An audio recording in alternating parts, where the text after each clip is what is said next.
avocat du colonel Moussa Tcheboro Camara. Très bien, nous sommes dans une phase aussi critique, phase de plaidoirie. Alors dites-nous, qu'est-ce qui ressort dans cette première journée, il faut dire comme ça?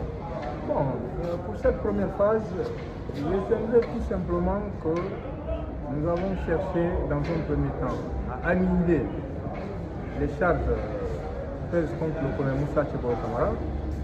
Quand vous voyez le parquet a aligné des éléments de preuve qui ne sont pas conformes à la loi, à part le témoignage, le parquet parle des chiffres, des certificats qui sont contestés, de la présence des ruptures à Kalia, ainsi de suite. Rien de tout ça n'a été mis en relation avec la présence des accusés, notamment la présence du colonel Moussa Tcheboro Camara au stade du 28 septembre. Bon, il faut faire le lien, établir ce lien de causalité entre les chiffres qui sont là et les personnes qui sont poursuivies pour ces infractions.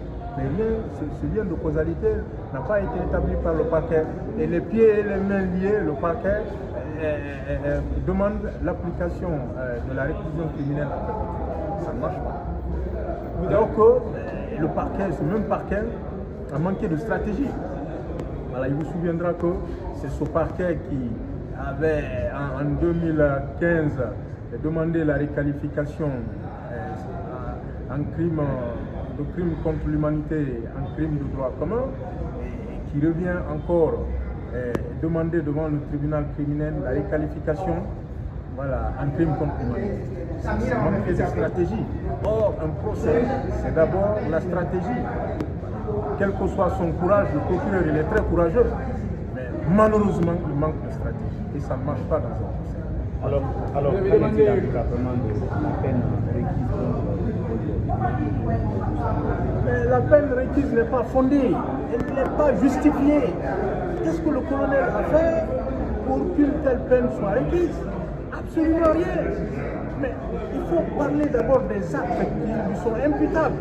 Nous sommes en train de démontrer qu'il n'y a aucun acte matériel, aucun témoin par rapport à l'accusation de meurtre par exemple ou d'assassinat. Aucun témoin sur les 21, aucun témoin n'a dit « J'ai vu le colonel Tcheboro en train de donner la mort. J'ai vu le colonel Tcheboro en train de donner des instructions à l'effet de donner la mort. J'ai vu le colonel Tcheboro en train de donner des instructions à l'effet d'agresser un manifestant. » Personne. C'est sa parole contre la parole des partis civils. Or, contrairement à certaines déclarations, une déclaration d'une partie civile n'est pas une preuve. Quand on dit qu'on peut rapporter la preuve par tout moyen, ce n'est pas sur la base des déclarations quand même. Sinon, on aurait condamné tout le monde. Que je dise tout à l'heure, oui madame, vous m'avez agressé. Alors que vous ne m'avez pas agressé. Si le juge doit tenir compte de ce que j'ai dit, il va vous condamner à tort. Et voilà, il faut qu'il y ait un témoin crédible pour dire oui, ça s'est passé devant moi. Et voilà les circonstances. Et vous pensez que les témoins ne sont pas crédibles? Les témoins il y a certains témoins qui sont crédibles. Je vous ai parlé tout à l'heure de Boubacar Al-Gassimou, le journaliste, votre confrère. Mais très crédible et intègre. Il est venu, il a dit oui, le colonel n'a pas menacé. Hein? Le colonel a demandé, a plaidé pour le report du meeting et pour sa délocalisation au stade du 28 septembre. Voilà, c'est ça le témoignage. Vous estimez qu'il n'y a aucune preuve retenue contre votre aucune preuve, aucun élément de preuve qui indique que le colonel a commis des infractions pour lesquelles il est renvoyé devant le tribunal criminel. Or, en cette matière, il faut des preuves, encore des preuves, rien que des preuves. Vous avez aussi demandé au président de rejeter certaines constitutions de partis civils. Oui, de déclarer irrecevable certaines constitutions de partis civils. Parce que ces constitutions de partis civils, vous vous rappelez, on en discutait au moment où ces déclarations étaient faites devant le tribunal. Ces constitutions de partis civils sont irrégulières. Au terme de l'article 6 du Code de procédure pénale, une action civile n'est plus recevable après l'expiration du délai de prescription de l'action publique. Le délai de prescription en matière criminelle de l'action est de 10 ans. Calculez vous-même, de 2009 à 2023, il y a plus de 10 ans. Voilà. Donc ils auraient pu engager leur action avant la prescription de l'action publique concernant les crimes. Ils ne l'ont fait qu'après. Donc leur action est frappée d'irrecevabilité. Par conséquent, vous jetez carrément la peine requise contre votre client.